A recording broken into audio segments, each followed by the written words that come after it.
I would like to now introduce Mike Steffes, who will be facilitating a conversation with Robert Bryce about the future resource mix. I believe all of you know Mike very well. He has been president and CEO of ACES since 2013, and prior to that, he served as ACES senior vice president and chief operating officer for nearly 13 years and has a long history of experience in this industry. Just as a quick reminder, all bios and presentations can be accessed on the conference website that's found there on the tent card. So now, if you would join me in welcoming Mike Steffes to the podium. Mike.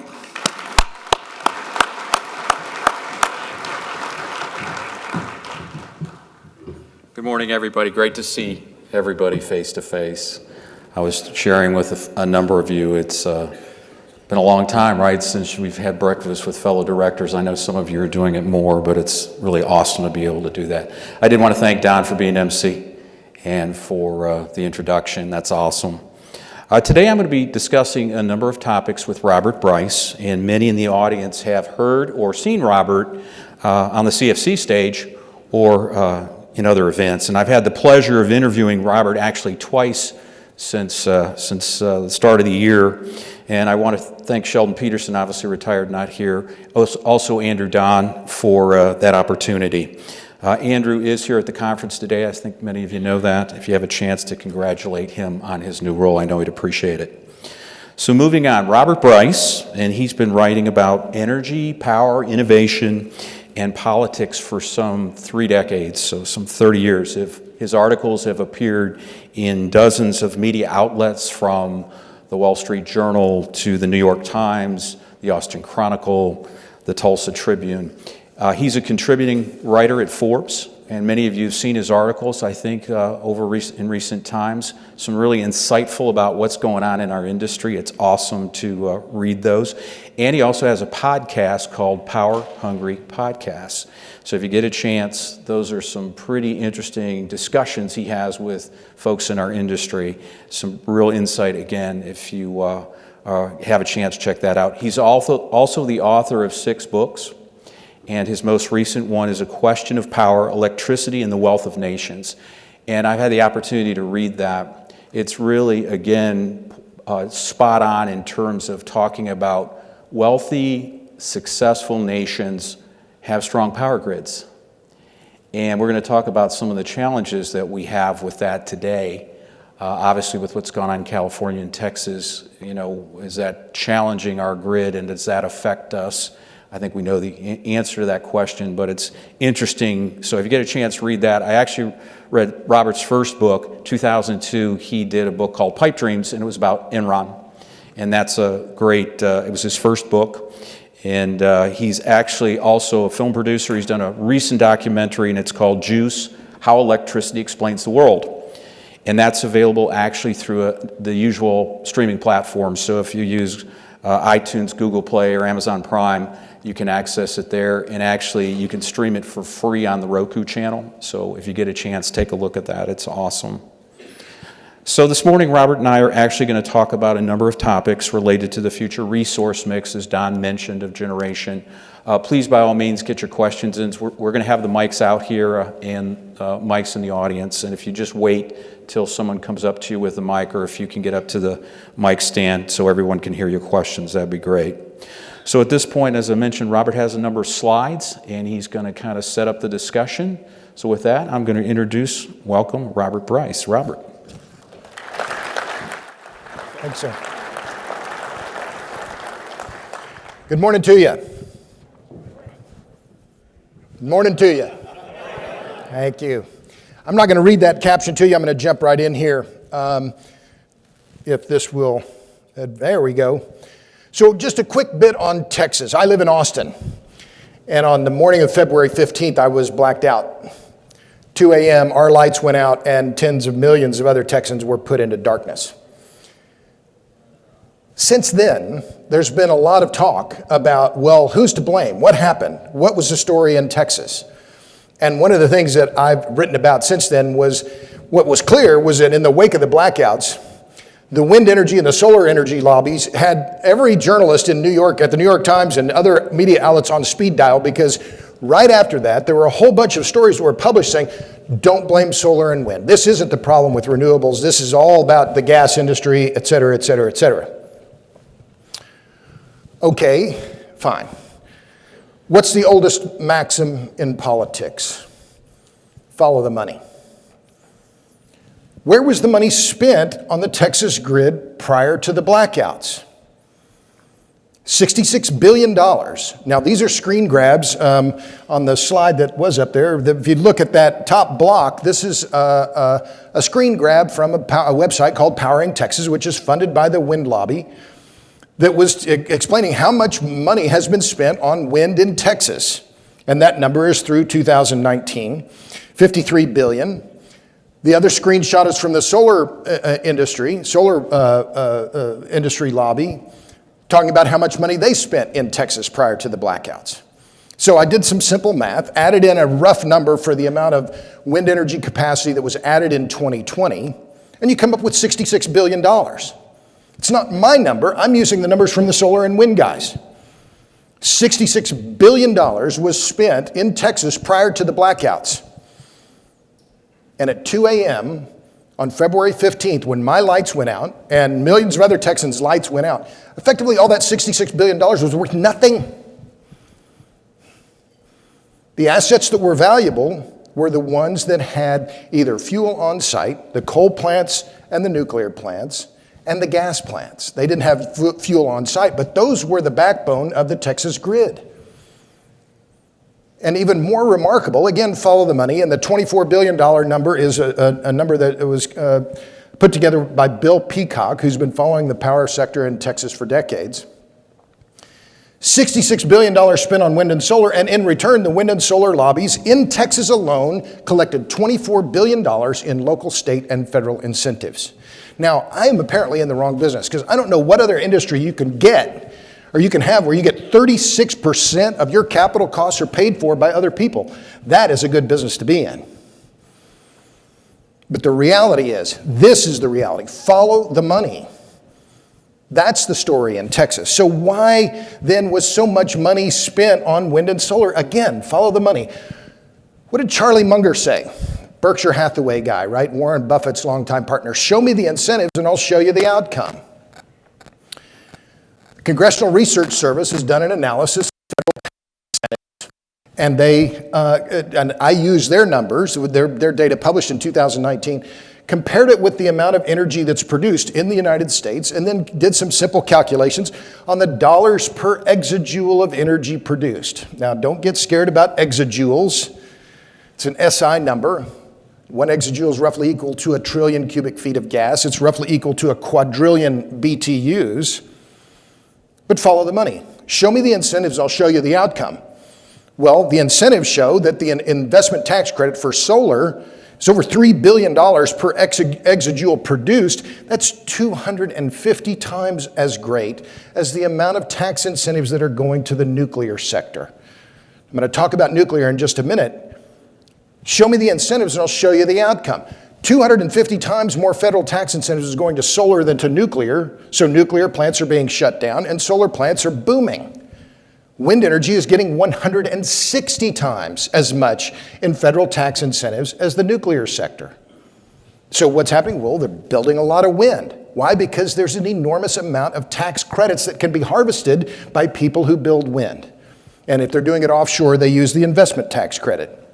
Okay, so what was the result then of following the money? What happened in the Texas grid between 2006 and 2020? Well, wind generation grew by 21%, coal generation fell by 19%, natural gas just treaded water at about 46%. But again, where is the money going and what is the outcome? And these are very simple slides. These are my slides. These are going to be the ugliest slides you see all day, I'm sure. But I'm trying to give you the comparisons. One of the best pieces of advice I ever heard from anybody about public speaking was Edward Tufte. He said, when you give people a number, give them another number or something else they can compare it to. Compared to what? What is the relationship of the numbers? That's the key. Okay. So that's the change in ERCOT generation. Wind booms, and bully for the wind business. They're very good at social marketing. They've expanded dramatically. Good for them. But at what cost to reliability and resilience? That's the key question. And why should that reliability and resilience problem all be put on the gas industry, which isn't being paid to provide that service? Okay, so that's my just quick primer on Texas, because I'll tell you, spending 45 hours blacked out changed how I look at these issues. I've lived in Austin now for 36 years. We bought our house 21 years ago when our youngest child was born, who just graduated from college last month. Thank you very much. I'm through paying tuition for college. Thank you, thank you, thank you. I'm so happy. Kid graduated in 3 years. Great. But that 45 hours, being in the dark, we had we have gas stove, we had gas heater, we could have hot water, we could take hot shower, we could take a hot bath if we wanted to, we could cook. That fuel diversity was key for us during the blackout. But it changed me in how I'm thinking about these issues, because I realized it's not just about climate change. Yes, climate change is a concern. It's not the only concern. More than 200 people died in Texas. Half of them froze to death. Half of those 200 froze to death. Dozens more died of carbon monoxide poisoning. They died of energy poverty. These are serious, deadly serious issues. And we ignore the fragility of the electric grid at our extreme peril. Okay, let me move on and talk about what's going on with the Biden administration. I have to preface this and say, look, I am not a partisan, I'm not a Republican, I'm not a Democrat, I'm just flat disgusted. Oh, go on. Seriously, where is the center in American politics? It's been erased. And the Biden administration, they won fair and square, I get it. But their rhetoric around energy and climate is more extreme than I expected. You can read what Jennifer Granholm said March 3rd. It was her first major speech, arguably the most important speech she had given as Energy Secretary at CERA Week in Houston. And then look at her Twitter. That's another screen grab. I use a lot of screen grabs in my presentation. I don't see any coal plants in her photo there. I don't see any nuclear plants. I don't see any gas plants. I don't see any indication that hydrocarbons play any role in our energy mix. All I see is solar and wind. And she said at CERA Week, we have to add hundreds of gigawatts to the grid in the next 4 years. Hello? I'm sorry, do you know what a gigawatt is? Do you know an approximate installed capacity in the United States around 1,200 gigawatts, 1.2 terawatts? And she's saying we have to add hundreds of gigawatts in 4 years? Where? How? With what? Indian Point. This, again, I've told you I've got a burr in my saddle after the blackout, but the closure of Indian Point, the nuclear plant in Buchanan, New York on April 30th, is a travesty. We've heard over and over and over again, and particularly since in the Biden administration, climate change is an existential crisis. Those are their phrases. This is the climate crisis. We had to do something. We had to do everything we can. No holds barred. And yet the most important nuclear plant, arguably one of the most important plants in the entire United States, a nuclear plant that until April 30th was providing, when both reactors were running was providing fully 25% of all the electricity consumed in New York City, a city that has some of the highest power density demand of any city in the world. That plant was closed. Why? Because of, I have to say it, pure political opportunism and rank fear-mongering by one of the biggest environmental groups in America, the Natural Resources Defense Council. For years, they pushed for the closure of the Indian Point nuclear plant, claiming it was too dangerous, it was killing fish in the Hudson River. I'm from Oklahoma, and I live in Texas, and I look at rivers and creeks, and there, some of them you can walk across, right? They're little. The Hudson River, when I saw it, I thought, this is the inland ocean. It was enormous. Heating up the Hudson River? Come on. Are you kidding me? And yet this power plant was closed. Produced 16 terawatt hours of electricity per year, all zero carbon. And it was producing it from 1 square kilometer. 1 square kilometer. I visited it in 2018. I've been lucky in my career. I've been to coal mines, I've been to steel plants, forging mills, I've been to underground coal mines, above ground coal mines, gas plants.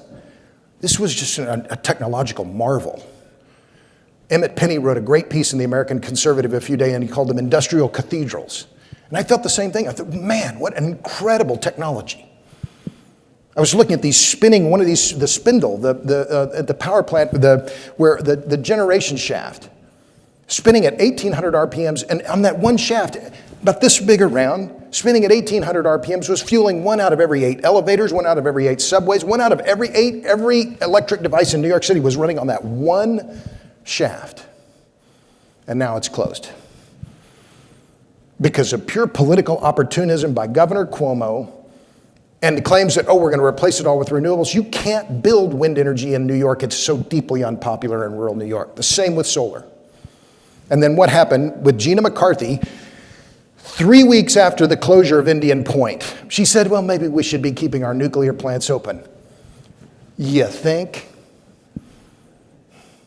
Where did Gina McCarthy work before she became the senior climate advisor in the Biden administration?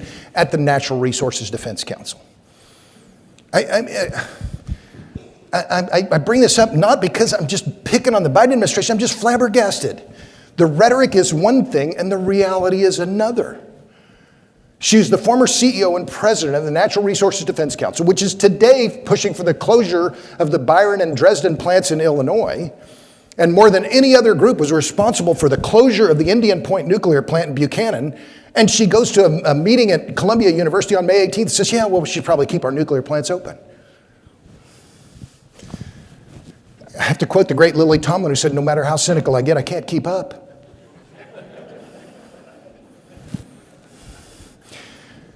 Another comparison slide. When you include just Unit 3 at Indian Point and the Byron and Dresden plants in Illinois, their total electricity output is about 43 terawatt hours. So the reactors that are being shuttered this year, 43 terawatt hours, are equal to all of the solar and wind energy being produced in California, nearly equal to all of the solar energy being produced in Germany. It's 27x all US solar, 9x all US wind. Why, in the name of the Indy 500, would you allow those nuclear plants to be closed? Makes no sense whatsoever. It's the cheapest option. It's the most obvious option. And yet they're being shuttered. Why? Because follow the money. The nuclear plants aren't getting anything like the federal tax love that the solar and wind sectors are getting. So what else is happening? Under the Biden administration, natural gas is in the crosshairs. By the way, let me do a quick poll. How many of you think that residential gas use in the United States has increased over the last 50 years? Raise your hands. Go ahead. How many of you think it's gone up? Okay. How many of you think it's gone down? Okay, fair enough. The reality is residential natural gas in the United States hasn't changed in 50 years. We're consuming 5 trillion cubic feet of natural gas in the residential sector in 1970. It's the same today. And yet it's being targeted by the Sierra Club, the Natural Resource Defense Council, et cetera, because of climate change. So the idea is electrify everything. That's the push. More than 40 cities and communities in California have passed bans on natural gas. City of Seattle has passed a ban, and now the city of New York is considering a natural gas ban. So they're considering a natural gas ban at the same time the Biden administration is promoting their clean energy, the energy efficiency and clean energy standard. And they've said that they're going to completely decarbonize the U.S. grid by 2035. Again, a simple slide. Put together, added the amount of coal-fired generation we have in the United States and the coal-fired and the natural gas-fired generation is roughly 2,700 terawatt hours a year. We're being told we can replace all of that with renewables because they're not going to promote nuclear. It's clear. Well, that 2,700 terawatt hours is roughly equal to the output of all global nuclear.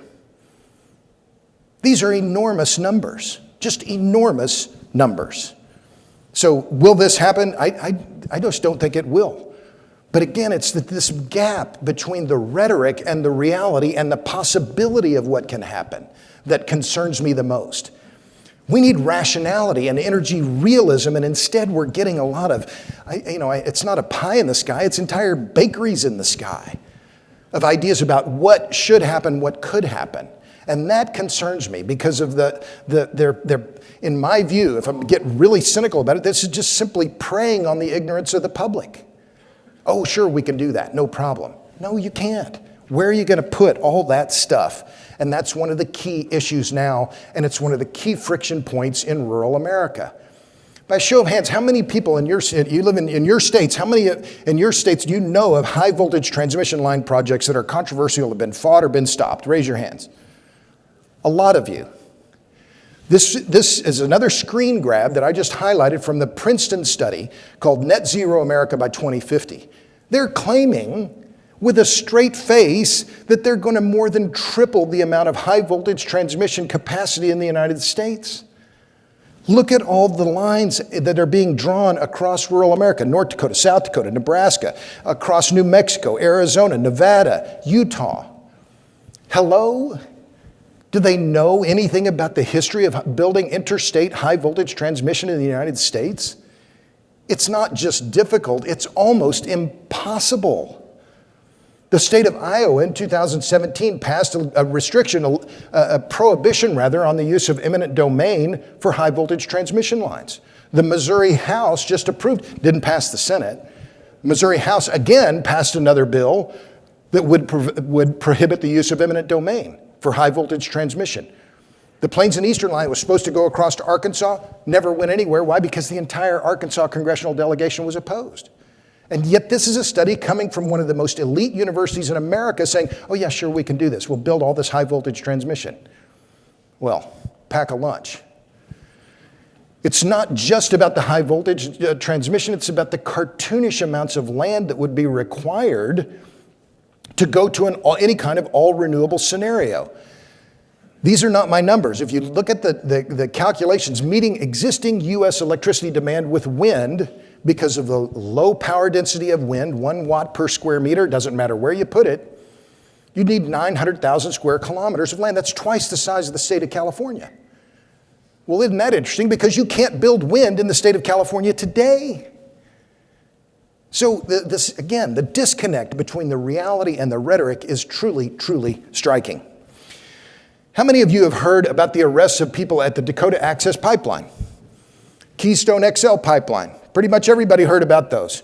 Keep your hand up if you know that there were 200 people arrested in late 2019 on the island of Oahu near the village of Kahuku because of people protesting a wind project. That's what happened. This is a photo from the Honolulu Star-Advertiser. 26 people arrested. Ultimately, right at 200 people were arrested protesting a wind project. Doesn't fit the media narrative around renewables, so you don't hear about it. But these land use conflicts are a key issue in rural America. And it's one of the issues I'll talk about in just a moment, the urban-rural divide, where a lot of urban voters say, sure, we want more renewables. We'll just put it out there, in flyover country, out there in co-op country. Over 300 government entities since 2015 have rejected or restricted wind projects. Madison County, Iowa, last December, the county famous for its wooden bridges. The bridges of Madison County passed a ban on new wind projects. In return, Mid-American Energy, subsidiary of Berkshire Hathaway, sued Madison County. Gage County, Nebraska. I wrote a piece that was in the Wall Street Journal last week talking about this issue. I've done a report on it for the Center of the American Experiment in Minneapolis, documenting and publishing a database with all 302 now, I think, of these rejections or restrictions. These land use conflicts are the binding constraint on the expansion of wind, and they're increasingly a binding constraint on the expansion of solar. Surprisingly, there's been very little pushback on my analysis. Heather Zeichel from the American Wind Energy Association, now the American Clean Power Association, had a letter to the editor of the Wall Street Journal. She didn't challenge any of my numbers. It was like, oh, well, our polls show, or this poll shows. Well, I don't need a poll because I've talked to a lot of rural politicians, a lot of rural council members, a lot of rural mayors saying we're fighting these projects, including the town of Hinton, Oklahoma. My mom's from Enid, and when Hinton banned, they got sued. by one of the biggest wind energy companies in the world. Okay, shift gears. Why gasoline? Why do we use, we're going to hear electrify everything. Well, why do we use gasoline? Because the price of gasoline hasn't changed in 44 years. These are EIA numbers. It's a remarkable bargain. For all the talk about, the price of everything's going up, yeah, not so much. Why gasoline and diesel fuel? Because of energy density. Energy density and watt hours per kilogram, or you can call it BTUs per kilogram, you can BTUs per pound, however you want to do that metric. It's 80 times greater in gasoline and diesel than it is in the best lithium-ion batteries. I spend a fair amount of time in rural America. I don't see Teslas out there. I don't see any Teslas pulling horse trailers or hauling hay. I see a lot of F-150s. I see a lot of Silverados and Ram pickups. Why? Because if oil didn't exist, we would have to invent it. It is a miracle substance. Ease of handling, cost, energy density, it's incredible. That's why the internal combustion engine is going to hang around. So a couple of last quick points here about this idea of electrify everything and how it works with co-ops. What is remarkable is when you look at the United States, electricity generation hasn't grown in 15 years. It's been flat. So what's going to spur more electricity consumption and where? And this will probably be, I'm sure, the ugliest slide you see all day. I made it myself if you can't tell. But I thought, well, do the latest EIA numbers and look at where is demand growing and where is demand declining. And it's clear that the growth in electricity demand is shifting south and west. And when you look at those states, Montana, Iowa, those are largely co-op states. Colorado, Texas, Arizona, New Mexico, Nevada, South Dakota, North Dakota. This reflects not just the migration of people, but the migration of industry. And the North Dakota number was kind of surprising. It's all about the Bakken Shale, the amount of electricity being used in the oil field in North Dakota. Another just quick slide showing you as natural gas production has risen, CO2 emissions have declined. And then something that I think is both positive and somewhat worrisome is the increased use of gas and power burn. That I'm adamantly pro-natural gas. This is one of the incredible benefits of the shale revolution. It's saved American consumers tens of billions of dollars. But I worry that the electric sector is becoming too dependent on the delivery of just-in-time natural gas. So in closing, what are the top concerns? Well, I mentioned the urban-rural divide, and it's growing. The Democrats can win in the cities, and the Republicans win in rural America. You can see this by any county-level voting map, right? And prior to what did they call it? Hillary-stan and Trumplandia, right? Trump wins in the rural areas, and the Democrats win overwhelmingly in the cities. But I worry that divide, it's political, it's social, it's religious, and it's increasingly about energy supply and energy policy. And the rural areas look to be overwhelmed. And if you're not active, if you're not paying attention, you're going to be on the menu. The California and Texas blackouts didn't change the rhetoric. They should have. They didn't. The decarbonization mandates I mentioned already under the Clean Energy Standard, the coal and nuclear retirements are increasing the fragilization of the grid and the fatal trifecta. That's Meredith Angwin's phrase. She wrote a terrific book called Shorting the Grid. I've had her on my podcast twice. The fatal trifecta, too much dependence on renewables, too much dependence on imports, and too much dependence on just-in-time natural gas. And that's what we saw in California, and we saw 2 of the 3 in Texas during the blackouts. So last couple things, Mike kindly mentioned my film. It's the best movie on electricity you'll ever see. Don't expect any humility here, all right? I produced this film. Dizzy Dean said, if it ain't bragging if you can back it up. It's free on Roku channel. Please watch it. I've written 6 books. They're all good. Tell your friends, tell your neighbors, tell everyone in your co-op. You don't have to read it. You just have to buy it. Buy it on your Kindle. I make a better royalty. I have a podcast. It's free. I'm great fun with it. I interviewed Steve Koonin, who has a great new book called Unsettled about climate science. I had Michael Schellenberger on last week. This week is Nick DeJulius with CNX Corporation talking about natural gas. I'm easy to find on the Google. If you want to contact me, you want me to come talk to your group, by all means, ping me. I'll stop there. Michael's got plenty of questions. I hope you all do too. Thank you very much. How about you take the left side since we're not looking at slides? Okay, sure. So thank you, Robert. That was a great launch point to begin the discussion. Oh my gosh, you've got Willie Wirehand pin on your lapel. Don't leave home without Willie. All right, guys. Yeah. So for our guests in the audience who don't know, it's the equivalent of the Ready Kilowatt in the utility sector, but you don't see a whole lot of folks. So know your customers. It was That's a awesome. gift from CFC, actually. Oh, that's So if you don't know, I don't know how many, you've heard of Ready Kilowatt, was the cartoon character that was created by the investor-owned utilities. That was Alabama Power in the 20s. And they wouldn't let the cooperatives use Ready for their promotional activities, so the cooperatives produced this little guy called Willie Wired Hand, which now CFC gave me the lapel pin. So. All right, that's pretty cool. What's interesting about that, so again, Ready Kilowatt's been around since the 20s. There was a gentleman named John McClay, and you know him in our history, early 50s, developed that pin, and actually I think when you look at the two next to each other, it kind of defines what we do and our industry much better. I did want to give a little bit of a backdrop. So in January, Sheldon Peterson and Andrew Don said, "Hey, do you know Robert Bryce?" And I said, "The author in Austin." Yeah, I've read some of his articles in Forbes. And they're like, "Hey, we'd like you to interview him, do a Zoom call with him and interview him for our CFC virtual series." And I was like, "Well, great, when is it?" And they're like, "Oh, early February." And it turned out my daughter in Houston was having some surgery, coincidentally around that time. So I reached out to Robert, like a number of you. I had COVID at Christmas time. At that point, hadn't had a shot, but I reached out to Robert and said, "Hey, do you mind if we get together? And we can do this in person and broadcast it." So it was 5 days before the cold snap. I think it was Monday, February 9th. So we had dinner, first time we met, talked about all the things he's working on. I had read a number of the books. Tuesday, we get together, and he graciously offered his home. And he said, "Hey, let's just kind of do a fireside chat at my place." And so I had this idea we were going to have a PC, and we were going to be sitting by the fire, and life was good. And I get a call from Brad Captain from CFC. He goes, "Hey, Mike, we're going to have a production person there just to make sure you guys are connected." So what? We really appreciate that.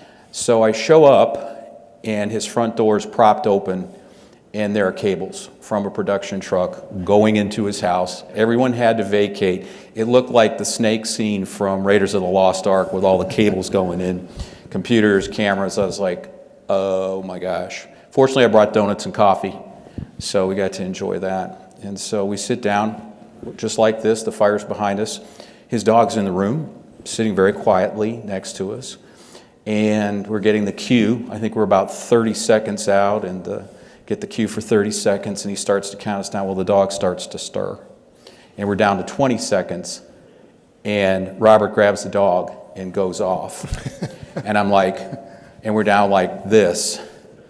And I'm like, oh my gosh. And I know John Richards that's out there. He's kind of complimented me. He said, "Mike, you have really nice style. I appreciate that." And he said, "But you're no Johnny Carson." Well, I'm no Johnny Carson. This guy's gone. And I'm like, oh my gosh, where the heck is he? Well, graciously, he showed up with 1 second left. My mouth's open. Ed McMahon wasn't there either, so we were going to have to start the conversation, so it was an interesting start. Well, obviously, the cold weather came after that, and you all know that story. And I got to go back a second time to Austin, and we actually went somewhere else, so we didn't hijack your house. Yeah. And got to enjoy the follow-up. Obviously, it was challenging with all the cool weather that went on. So you've been very gracious, and I appreciate that, Robert, a great friend to the program. So let's kind of talk about your slides, and let's start with the president. You kind of already talked about it, but so clean energy by 2035, you know, it's at the forefront of everyone's minds. You know, we're hearing this catchphrase, and I know you've quoted it and referenced it in some of your podcasts, all renewables all the time. And I was like, great, is that getting traction? And is that going to be the mantra? And if you kind of just maybe elaborate a little more on the initiatives of the Biden administration and kind of where you see. Sure. It's just, again, so generic. Are there really specific initiatives that, you know, we can wrap our arms around? Well, the thing, again, that, you know, that is disheartening to me is that we've heard this mantra now for decades from the biggest environmental groups in America, who, by the way, are getting hundreds of millions of dollars from some of the wealthiest people, the Bloomberg philanthropies, from the Bezos Earth Fund, promoting this, and call it what it is, a fiction that we can convert our entire economy to renewables, with no consideration about land use, no consideration about the mining impacts. Where are you going to get the copper? Where are you going to get the steel? How are you going to manage the high voltage transmission? They're mum on all of that, and instead it's the same repeat of the same mantra, oh, well, renewables, these are the salvation. And just a quick aside, because I think it's relevant, it's something I've been thinking a lot more about lately, is that there's a religious element to this, and that where environmentalism, and Michael Schellenberger writes about it in his new book, his recent book, Apocalypse Never, is that environmentalism has become the religion for the wealthy and the educated people in America, and in Western Europe as well. Environmentalism, right? And this belief that hydrocarbons are bad and we have to return to nature, right? We have to return to the garden. That somehow nuclear in particular is biting too much from the technology apple, and we have to go back, right? And the only acceptable forms of energy are the ones that are natural, solar and wind. Well, wait a minute. What about the impacts of that on wildlife? What about the impacts on bats and birds? Nothing about that. Even though it's clear that wind turbines are one of the largest sources of bat mortality. You don't have to like bats, but they're important insectivores and pollinators. So there are it is a religious battle in many ways. And that's the difficulty, I think, in a lot of the discussion, is that there are these worldviews that don't overlap at all. Right, about whether energy is good, whether energy is bad, whether we're using too much, that we've sinned, we're living too well, we need to go back. You know, all of these things come together that are the undercurrent for a lot of this rhetoric.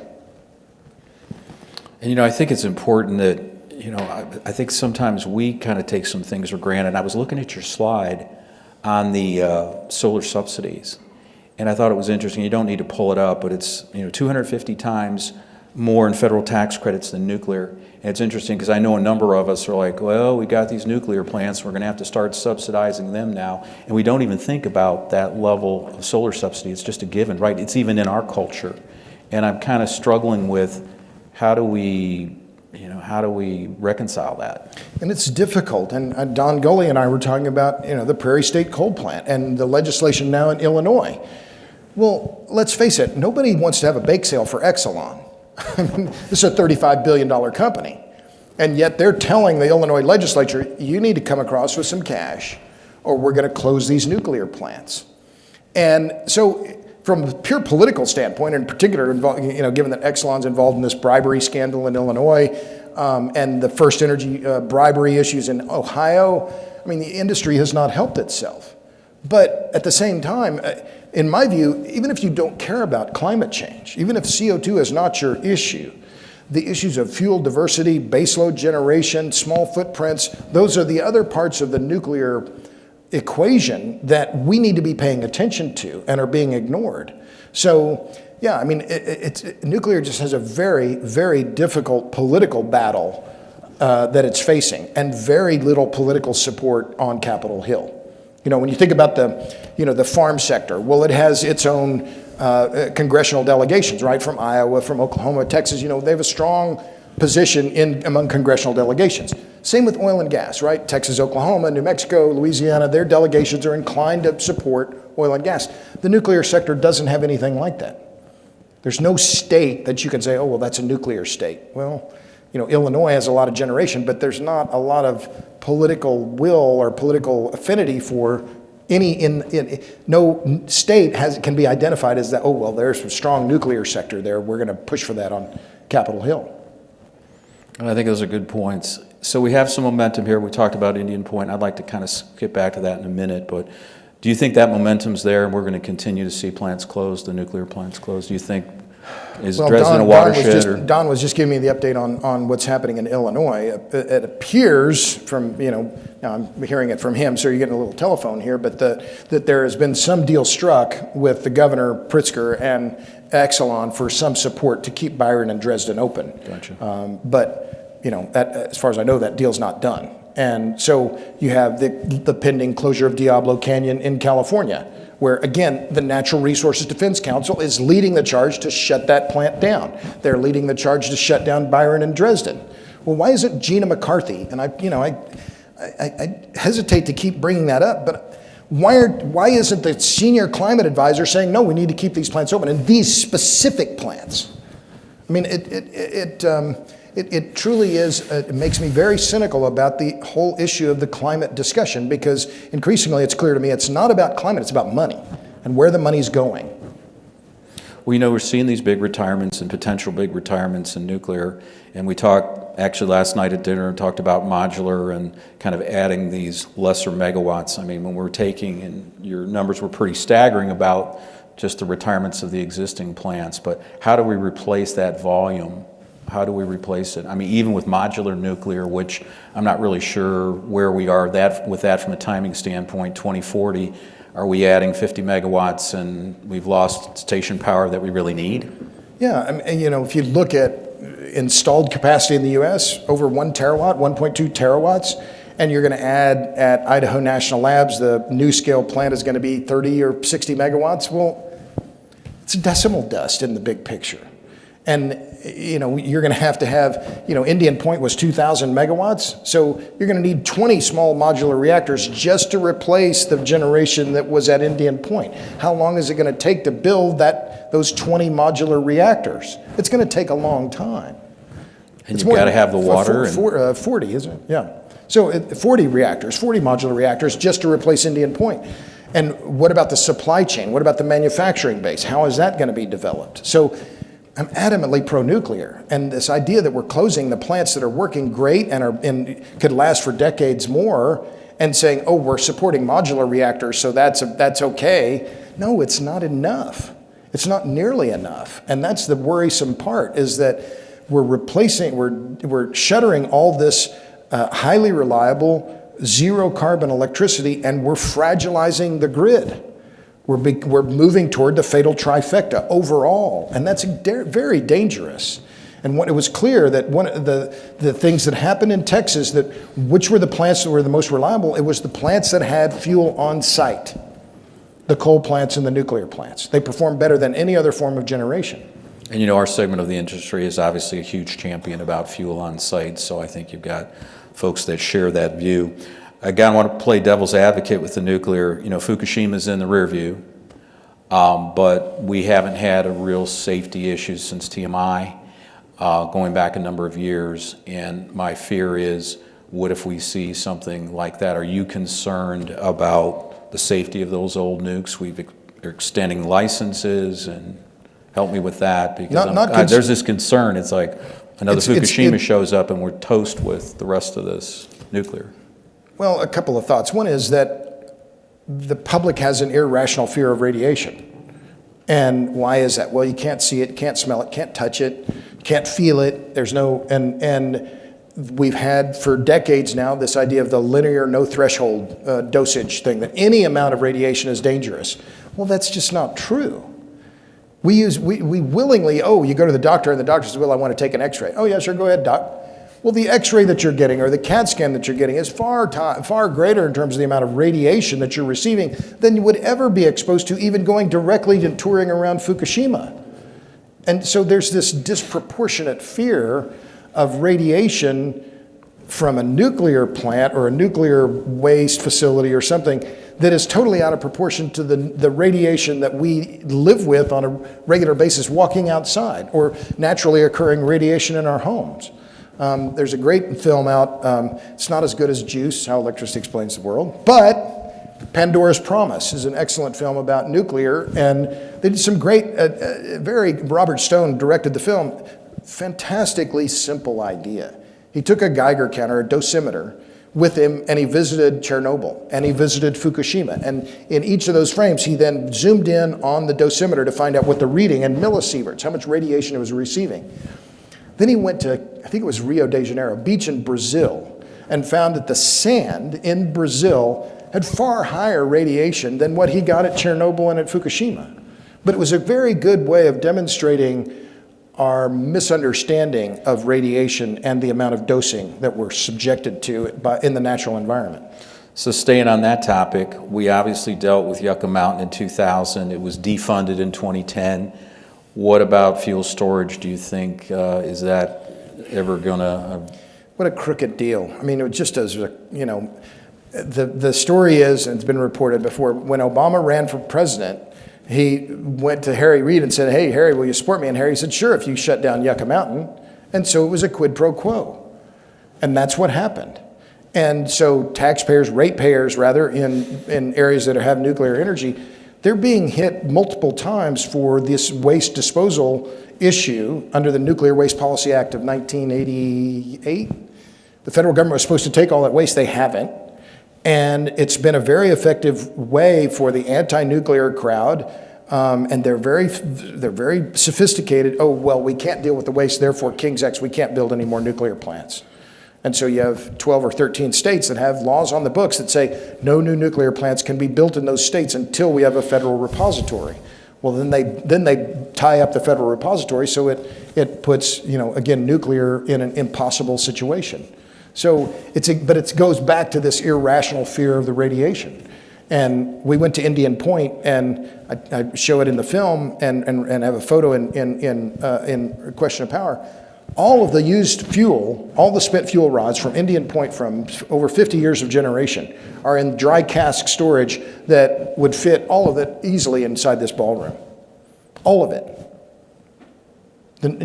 Michael Schellenberger in the film has a great point. He says, nuclear energy is the only form of energy that contains all of its waste. All of it.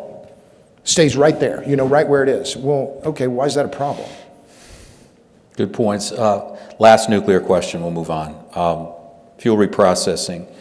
In the 50s and 60s, the U.S. developed that technology. I think we sold it to France. European countries reprocess. We don't. Is that ever a consideration? Is that an answer or not? I don't know. We have bigger fuel rods to fry. I don't think we need to worry about reprocessing until there's a need for more, you know, enriched uranium. I mean, there's no shortage of uranium right now, so why go down that rabbit hole? I think that, and some of the technologies in some of the reactors that are being developed, the SMRs some of them are being developed now, can use some of the spent fuel rods as fuel for their processes. So that could be a possibility. But, you know, again, the idea of trading existing nuclear plants, of zero carbon existing plants, for the promise, or just the idea that they might be developed sometime in the future, is just a bad trade. Especially when you consider all the union jobs, roughly 1,000 jobs destroyed in Indian Point, many of them high-paying union jobs where the workers are, you know, some of the plant operators are making $50, $60 an hour. High-paid jobs, just destroyed. And compared to what the renewable energy industry is paying, it rates about half of that. They're not living wage jobs, and there are far fewer jobs created by renewable projects compared to the nuclear plants. So it's one of the reasons why nuclear has thrived in France historically, had strong support from the left and the unions. Great. And again, a great perspective on nuclear. I'm glad we had a chance to talk about it. So speaking of cost, and you know, everything on a topic on everyone's mind is carbon tax. And U.S. Chamber of Commerce towards the end of the year said they would be supportive of a markets-based approach to really accelerate greenhouse gas emission reductions. And then Neil Chatterjee, somewhat surprisingly, maybe not so, got out there and expressed his views kind of late last year. So where do you think we are with the carbon tax? I think a lot of people are genuinely... We're in the same place we were 30 years ago. I mean, a lot of talk around it, and the politics of it are pretty much impossible. I mean, you know, who's going to stand up in the U.S. Senate and say, I'm going to make your gasoline more expensive? Who's going to stand up there and say, yeah, you should be paying a lot more for energy, and we're going to pass a carbon tax. Oh, we're going to give you the money back. And I've followed this now for 30 years, and we're no closer to a carbon tax today than we were 30 years ago, in my view. And the problem isn't just in getting buy-in here in the United States.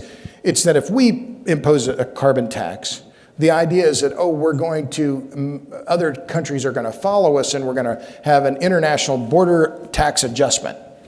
Well, that rhymes with tariff to my ear. That, oh, you're from Vietnam, we're bringing in tires from Vietnam and they don't have a carbon tax, so we're going to slap a duty on tires from Vietnam or aluminum from China or you name it from overseas. Well, what's going to stop them from, what is the World Trade Organization filing a complaint saying, well, this is unfair trade practices? And a final point. We don't have an international agreement to ban landmines. How are we ever going to get one to put a price on the most important commodities in the global economy? The United States, China, North Korea, South Korea, Russia, the number of countries that have not signed onto the international treaty to ban landmines is long, and the United States is one of them. If we can't ban landmines, how are we going to impose a carbon tax? I can't tell you how skeptical I am. Yeah, it's another form of landmine, isn't it? So I guess let's switch to gas for a minute. Obviously, you had some slides. We've heard a lot of bashing rhetoric on natural gas. We saw the environmental criticisms that were on your slide, and we talked about the dependency on it. Where do you see, with the push for decarbonization, is that going to get on the hit list? Is it on Sierra's hit list? Where is that? Because it seems like they feel like they have victory in coal, and I think they feel like they have victory in nuclear, and I think they're going to have victory with natural gas, because we still have this issue with, again, it's a fossil fuel. What do you think?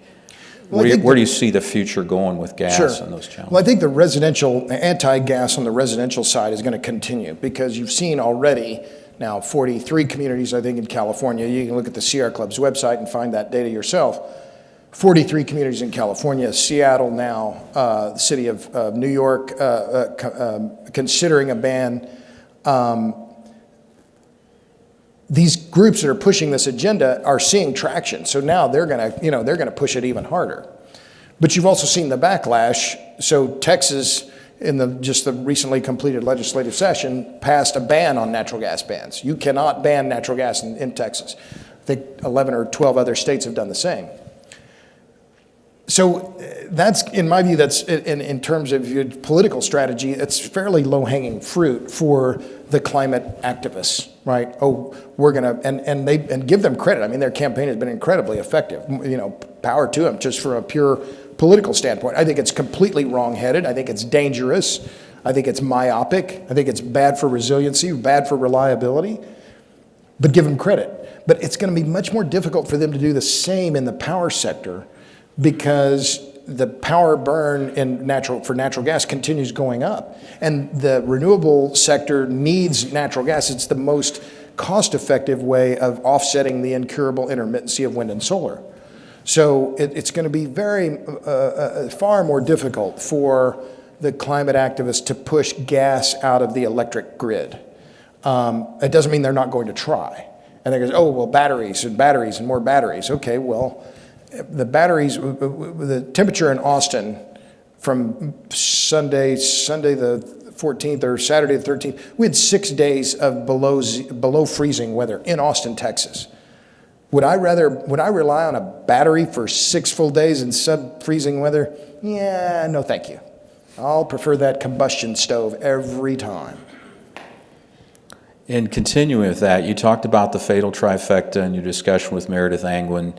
And again, this overdependency on renewables, overdependency on gas, and the third leg of that's imports. Help us with that. Sure. What's the dependency there? Is that on other fuels or? Well, no, it was in California. They had blackouts, remember, last summer, and California imports more electricity than any other state in the country. Gotcha.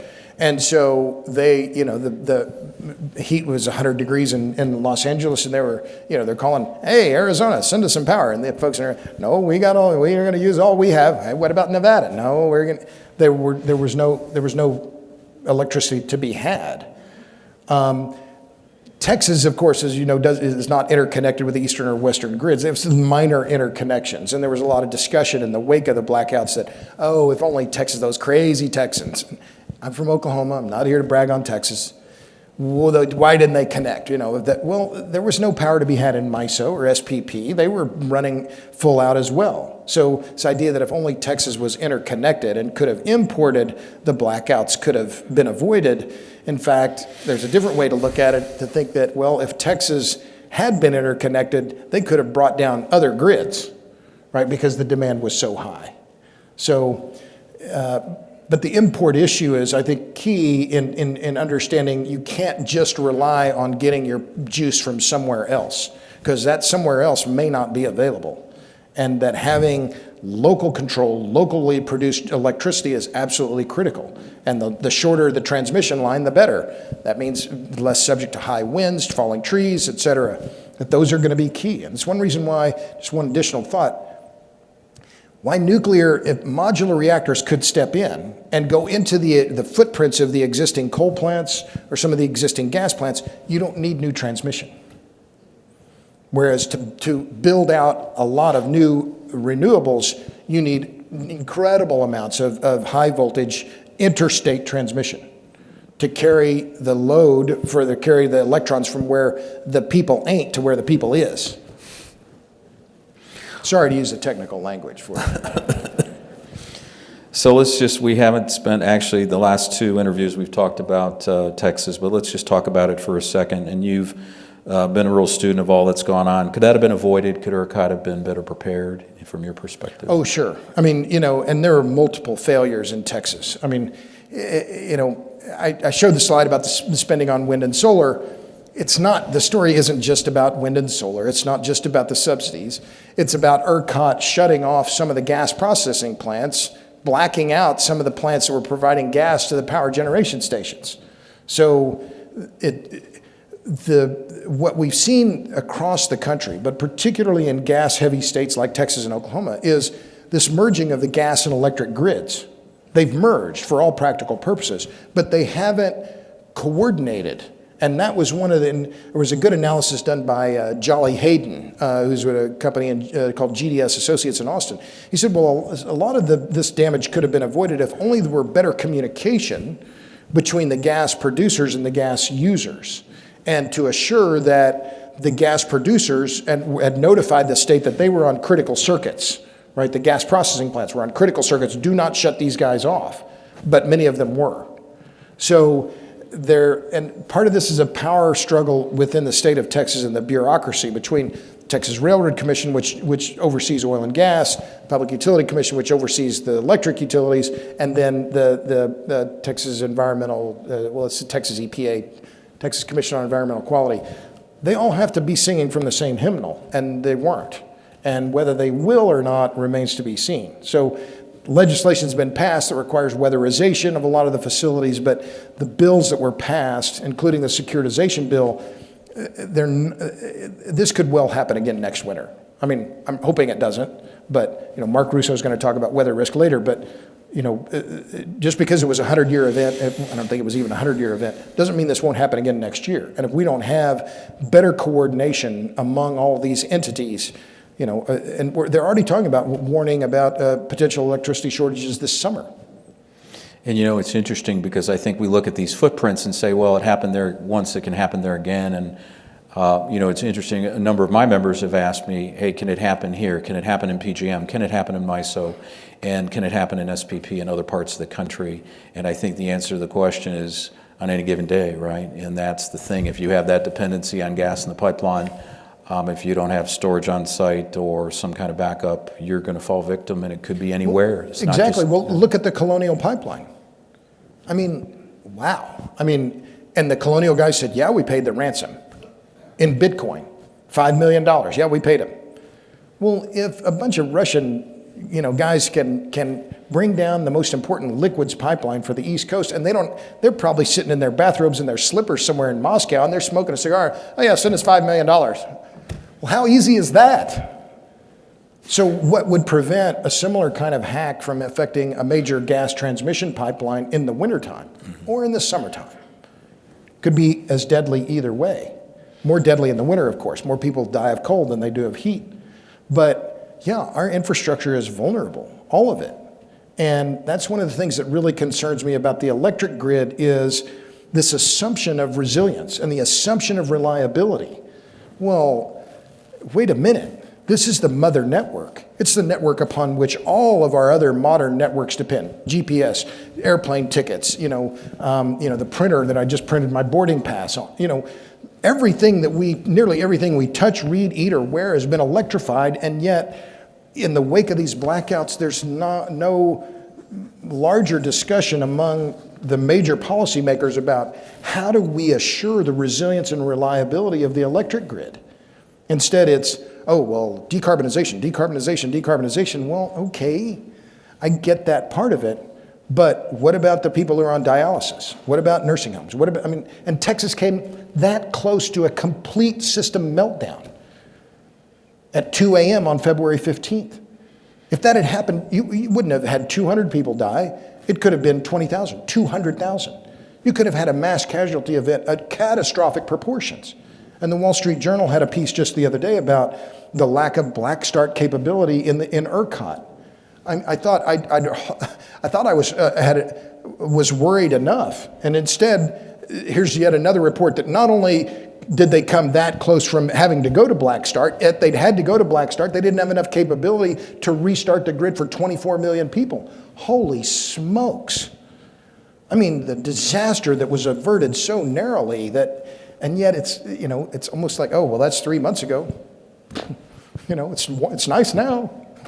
Again, it's being forgotten already. I think people in the crowd have an understanding, when you get into the undervoltage situation, the damage that it would cause widespread and the time it would take. So irrespective of even the cold, but bringing that economy back to full tilt, oh my word, just given the availability of parts for normal maintenance, let alone the damage caused by something like that, is just kind of... Well, sure, and I think it's particularly important for rural America because... mentioned someone else I had on the podcast, Tucker Perkins, with the Propane Education and Research Council. And he put forward a very interesting idea. He called it the 3D energy grid. He said we need all of them for energy security. He said we have the underground grid, the pipelines. The overhead grid, the electric power lines. Gas and liquids, the Colonial Pipeline, big inch, little inch pipelines underground. The overhead electric grid and the surface grid. Propane tanks, diesel tanks, the fuel that are in the fuel in the cars that are in the parking garage. We need all of those grids, but the propane grid, largely carried by truck, it's incredibly important for resilience and reliability. It's particularly so in rural America. But I just thought that was an interesting way to think about energy security and reliability resilience, is that do not put all your energy eggs in one basket. And yet that is the mantra, the stated goal of the Sierra Club, the Natural Resource Defense Council, we're going to electrify everything and make all of our society dependent on one grid. You don't think those Russian hackers are saying, they're saying, yeah, good idea. How much Bitcoin can we get this time? I mean, we need to spread our bets and hedge our risk. And instead, we're getting this rhetoric around, oh no, let's concentrate our risk. It's a foolish proposition. I'm going to transition. We've got a little less than 15 minutes left here. I know people in the audience have questions. Sure. I just want to start or finish with one question, and I think it's something that's really important. When we're talking about, again, the changes in our industry and the retirement of coal and the retirement of plants in general, it's easy for utilities to kind of write things off and bring new resources into rate base. And we've got a lot of rural America that's in a poverty state or near it, and we're talking about stranded costs around coal, and we still have a lot of dependency, and we're catching a lot of flack, for keeping our coal going. We have to deal with, again, pushing that cost onto these ratepayers who struggle to pay the bills, and no one seems to be listening. And I'm wondering what your thoughts are with that. Like I said, our investor-owned utility friends are excited about new rate base and whatever they can put into rate base, whatever they can retire, and their commissions will support. And then here we are with our guy at the end of the line, girl at the end of the line that has to pay the bill and is struggling to do Sure. it, and now going to get lopped on a supercritical coal unit that's got another 30 years left in it. Yeah. And going to have to... Well, and Don Gully and I were just talking about that, about the possible early retirement of Prairie State, which is being pushed by the same environmental groups I've been talking about this morning. They want to retire by 2035. Well, your depreciation schedule goes out to 2042. You're going to have to pay that money even if the plant shuts down. So I think that that's one of the, and it was a point we talked about earlier, and I'll just mention it real quickly, is that the size of the cooperatives, and I've just thought about this idea in the last few days, they're small. Compared to the investor-owned utilities, the cooperatives are small. That's a disadvantage, but it's also an advantage. It's like by being together and having a large geographic footprint, you may only have a few hundred, few thousand, few tens of thousands of customers, but you cover a big geographic area. And that is a strength in terms of your potential political power in defending your interests. And defend your interests, you better believe you need to defend your interests. And it includes keeping a diverse fuel portfolio. And I think that the lessons from the California and Texas blackouts are clear that diverse fuel portfolio is absolutely essential. And the United States isn't the Saudi Arabia of coal. We're the whole OPEC of coal. The U.S. has more coal resource than any other country in the world, and we're not utilizing it. And so, the idea that they would shut down Prairie State, one of the cleanest, one of the newest, or the most recently built coal plant in America, it's just foolhardy. But then I think it goes back to what I said earlier. There's a religious element to this that doesn't pay any attention to these issues about reliability, resilience, and cost. And we haven't talked much at all about cost, but I've been working on an article for a couple of days. Realized last year alone, California's all-sector electric rates went up 7.5%. In 1 year, went up 7.5%. Since 2010, they've gone up 39%. And the latest data from the CPUC is that they're going to go up another 40% by 2030. This is the bell cow. This is the bellwether state for all the other states in the U.S. Oh, we're going to follow what California's doing such a great job. California has the highest poverty rate in America. And these electric rates exploding are hurting the poor and the middle class in California. And yet the state is continuing headlong with this mindless pursuit of renewables and the closure of Diablo Canyon. So if you want to see what not to do, watch California. Well, I'm just full of old Jimmy Swaggart this morning, aren't I? I'm going to get up here and get my own congregation and just get on it. There are a lot of people, we call it the rest of California, and we've got actually some folks in the audience here, and they carry the charge, and they struggle the most, right? Because they're facing that onslaught and trying to keep the lights on and worried about the next summer. Am I going to be in the newspaper? And they're doing all they can do. And it's the urban California interests and coastal urban versus the rural inland Californians. And the rural inland Californians are the ones that are going to pay the highest electricity prices because they are the ones that use the most electricity. So we only have a few minutes left. Are you going to let Yeah, let's go ahead. Actually, we've got a little more than that. Oh, we do? Gave us a Okay. little bit of time. So let's go ahead with some questions from the audience. Thank you, gentlemen. We have a question from our virtual audience. The European Union recently signaled that 100% clean or net zero is impossible without a natural gas bridge. Has that statement affected the rhetoric as you stated? I hesitate to watch the EU for pretty much anything right now because there's so little cohesion with Brexit and the rest of it. But I think them recognizing the need for natural gas is just a recognition of reality. Brad Williams and I were talking last night about the growth in natural gas. It's inexorable around the world. The world is using more and more natural gas because it's low carbon, it's low cost, it's abundant, rather even super abundant. Resources are geographically widespread. You can use it to make ammonia. You can use it to make industrial products, plastics. You can use it for power generation, automobile fuel. The trend globally gradual trend toward decarbonization is because of this increased uptake of natural gas all over the world. And you look at what India's plans alone for LNG import, they're just mammoth. And, the EU, how much cohesion is there in that policy statement? I think probably very little. And you also see Poland buying American LNG to hedge against Russian natural gas. Poland has a long history with Russia. All of it's bad. They don't want to rely on Russian gas. So geopolitics around the world are being shaped as much by gas pipelines as they are by anything else.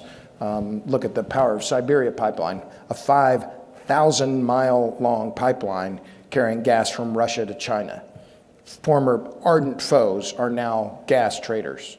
So those kinds of things are, and now Germany wanting to tie up with Russia in the Nord Stream 2 pipeline. These are the geopolitical realities that are being shaped by gas now as much as anything else. Great. So, Yes, sir. yes, sir. Hi, I'm Pat McCullough, President and CEO of the Delaware Municipal Electric Corporation, a joint action agency out in the Delmarva Peninsula on the East Coast. I want to turn to Texas for a moment. I was born in Texas, so no bias. I was born in the great western desert, which nobody knew anything about until they started putting windmills everywhere. The discussion about the February event, I remember some of the folks in the Texas State House, and I know if we had a IQ contest between the Texas State House occupants and Congress, the best we could hope for would be a tie. But they said, oh, it was a black swan event. Nothing like that had ever happened in Texas. And yet students of history will see exactly 10 years ago, the same thing happened. And recommendations were made for winterization and corrections. Nobody did anything. And it happened again. Will they take action to fix it this time? You make a good point about the 2011 event, because there were a lot of recommendations were made in the wake of that event, and I remember that blackout as well, and those recommendations weren't followed. Unfortunately, in the Texas legislature, at the end of the legislative session, the push and all the focus was on access to voting rights, and that, and the Democrats walked out on, rather than filibuster, and, I've thought about it quite a lot. I haven't written anything about that yet, but yes, those lessons of 2011 were ignored. The lessons of 2021 may well be ignored again. And it reminds me of the former Lieutenant Governor Bob Bullock. He said, the business of the people cannot and should not be delayed. I'm paraphrasing it a little bit. What is more important to the legislature than the assuring the reliability and the resilience of the state's electric grid? It's one thing for it to happen to those quinoa eaters out in California, but for it to happen in Texas, come on now. Pay attention. And pay attention a decade later after you knew what the risks were and no one was paying attention. I mean, it's deeply frustrating because... It actually happened right the decade before that. So if you look, 1989 was the predecessor of 2011. And what's really interesting, Robert, if you look at the recommendations from the commission and the investigation, literally from 89 to 11, they were copied and pasted about the things that they needed to do. It literally said the same exact thing. Yeah. And I think someone's figured out now it better say something different. They better do something about it. But to his question, do you think it'll happen? Well, I can hope. But there wasn't, in my view, there was not nearly enough in the legislation that finally passed in Texas, wasn't nearly enough focus on that resilience and reliability and that coordination. So it's not meaningful, it wasn't meaningful enough in your mind to really make a difference? So. I don't think so. Because that weatherization process is going to take years. It's not going to happen overnight. Another question from the virtual audience with a tie-in to your recent California comment. California is imposing very aggressive renewable and clean energy standards, and even more aggressive talks in the last 6 months. If and when will we see that in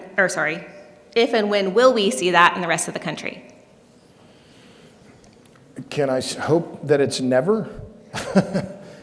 I think what California is doing is, their electric grid has been a disaster for 20 years. Pacific Gas and Electric has gone bankrupt twice in the last 2 decades. They're providing an object lesson in how not to run an electric grid. I can't say it any plainer than that. Surely not how to manage a right-of-way, right? Yeah, well, if you want, what do customers care about? They want reliability and low cost, and they're not providing either one.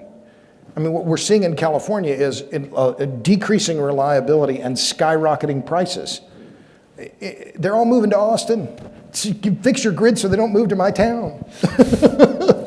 But they're leaving because the cost of living there is already so high, and you add in high power bills, and their problem is going to get worse because the more the prices increase, the more the upper middle class and wealthy homeowners are going to put on rooftop solar. Well, the more rooftop solar, and I have rooftop solar in Austin. I have 8.5 kilowatts. I'm opposed to subsidies unless I'm getting them. I did see the snow on your solar panels. For a full week, they were covered with snow. But in California, the more customers put on rooftop solar, the fewer watt hours PG&E and Southern California Edison, the rest of them have to bill, which means more costs have to get spread over fewer watt hours. The prices go up. So this is a real concern.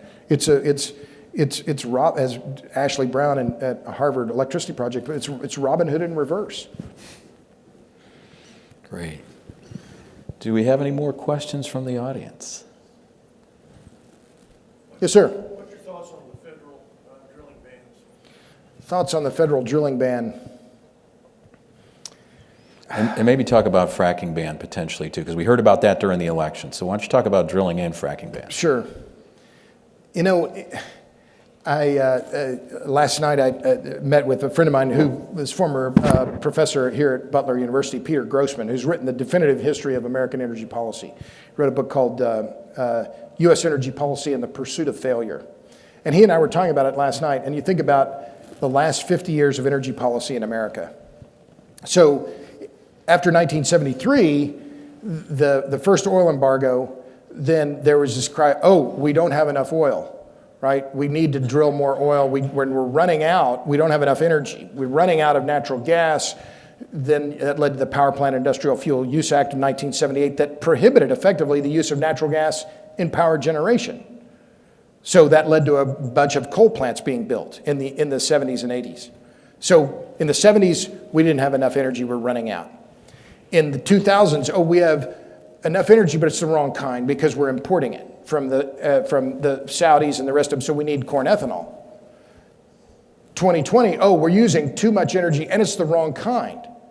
So we've seen energy policy over the years going from this idea of there's a shortage, to then, no, we're buying too much from people we don't like, to today, we're using too much, we need to use less, and the energy that we're using is not the right kind.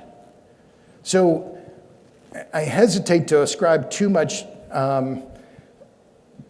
importance to the ban on drilling in ANWR, because ANWR's been the favorite, energy piñata for the left for decades.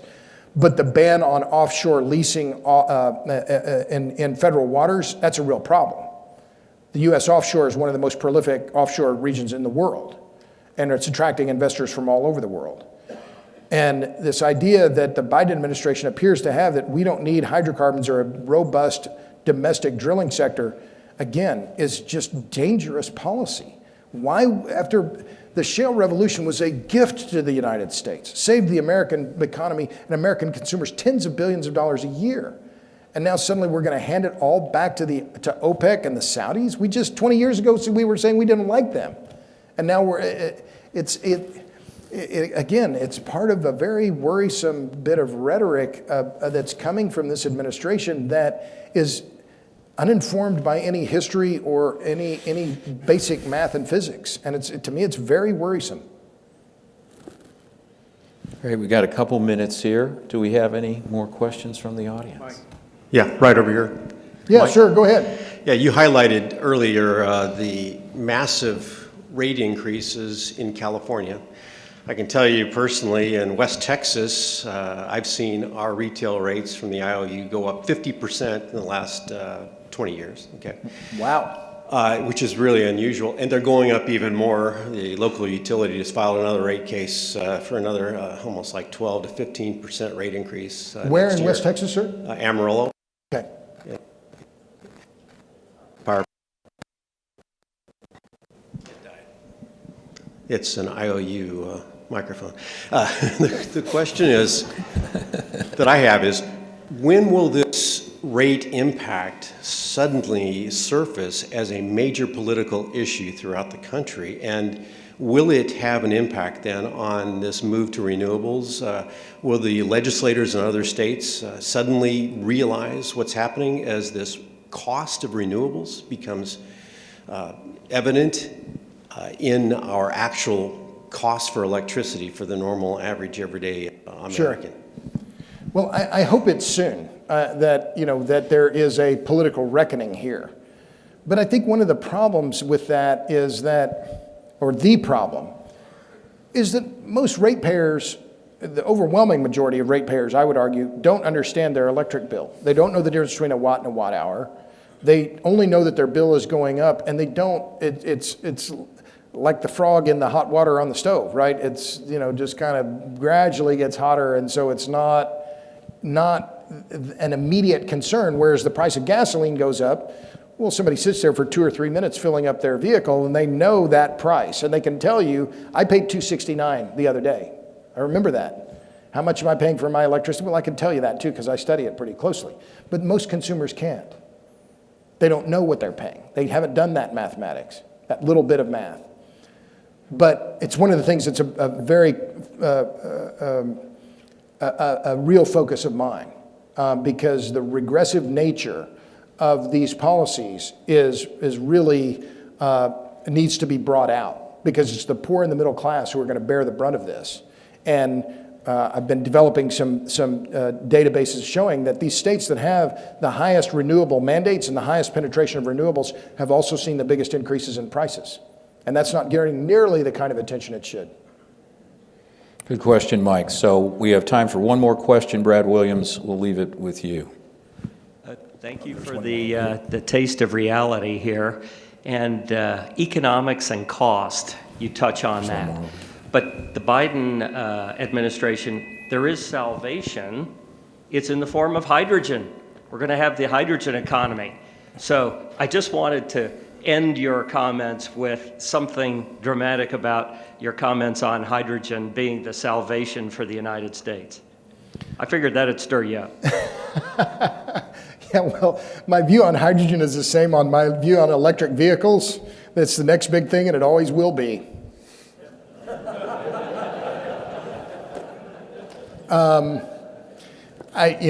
Okay, so Elon Musk is building a Tesla factory in Austin, and they're selling a lot of them, give them credit.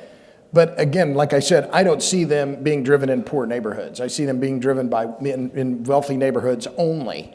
I think the internal combustion engine has a long way to go. As far as hydrogen, and I know you're presenting on this tomorrow, Brad, but the energy balance of hydrogen production, as far as I can tell, I've done the maths many times as I've, and double checked it. You need 1.5 units of energy to produce 1 unit of hydrogen. Well, that's not a very good equation, right? Why wouldn't you use the electricity directly? And if you're going to try and crack water, well, and use salt water, well, then you're going to have to desalinate the water, and then you're going to have to produce hydrogen, and then you get the hydrogen. Well, okay, bully for you, but then it's a very difficult molecule to handle. Hydrogen embrittlement. You need special tanks. You've got special seals, and so this idea that hydrogen is going to take over the world, I just don't believe it.